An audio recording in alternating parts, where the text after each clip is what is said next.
الحمد لله رب العالمين الصلاة والسلام على خاتم النبيين وعلى آله وصحبه أجمعين أما بعد فأعوذ بالله من الشيطان الرجيم بسم الله الرحمن الرحيم قال الله تعالى في سورة الكهف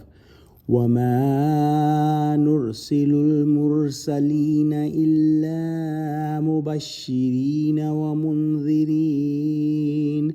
ويجادل الذين كفروا بالباطل ليدحضوا به الحق واتخذوا آياتي وما انذروا هزوا۔ ترجمہ: اور ہم جو پیغمبروں کو بھیجا کرتے ہیں تو صرف اس لیے کہ لوگوں کو خدا کی نعمتوں کی خوشخبری سنائیں اور عذاب سے ڈرائیں، اور جو کافر ہیں وہ باطل کی سند سے جھگڑا کرتے ہیں تاکہ اس سے حق کو پھسلا دیں، اور انہوں نے ہماری آیتوں کو اور جس چیز سے ان کو ڈرایا جاتا ہے ہنسی بنا لیا۔ یعنی اللہ سبحانہ و تعالی نے جو پیغمبروں کو بھیجا تو ان کو یہ اختیار نہیں دیا کہ جو ان سے لوگ مانگیں یا جب وہ چاہیں عذاب لا کھڑا کریں۔ جو قریش مکہ تھے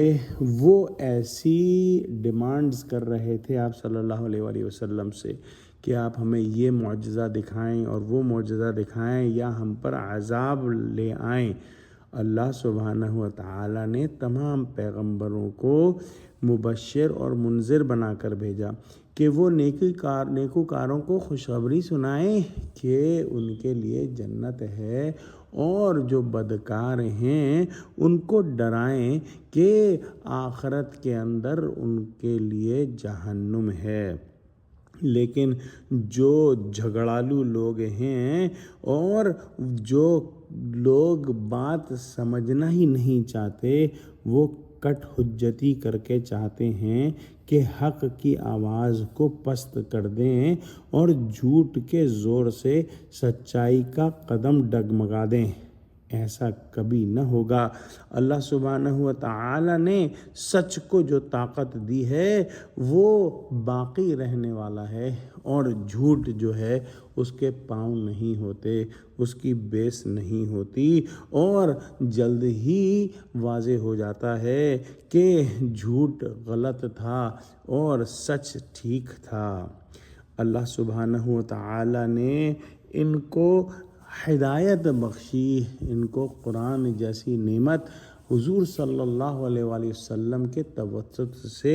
عطا فرمائی، لیکن انہیں بھول کر بھی یہ خیال نہ آیا کہ تکذیب حق اور استہزاء اور تمسخر خواہ جو ذخیرہ آگے بھیج رہا ہے اس کی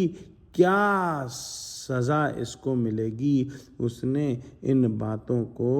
ٹھٹا بنا لیا، ہنسی بنا لیا، اور سیریسلی اس بات کو لیا ہی نہیں، اور ایسے بدبختوں کے لیے جہنم کا عذاب تیار ہے۔ دعا کرتے ہیں کہ اللہ سبحانہ و تعالی ہم کو قرآن کا فہم عطا فرما، ہم کو سچوں سے جوڑے، ہم کو صراط مستقیم پر قائم فرما دے۔ اللہ ہم مسلمانوں کی مدد کر، مسلمانوں کو متحد فرما، آمین۔ وآخر دعوانا ان الحمد للہ رب العالمین، والسلام علیکم ورحمۃ اللہ وبرکاتہ۔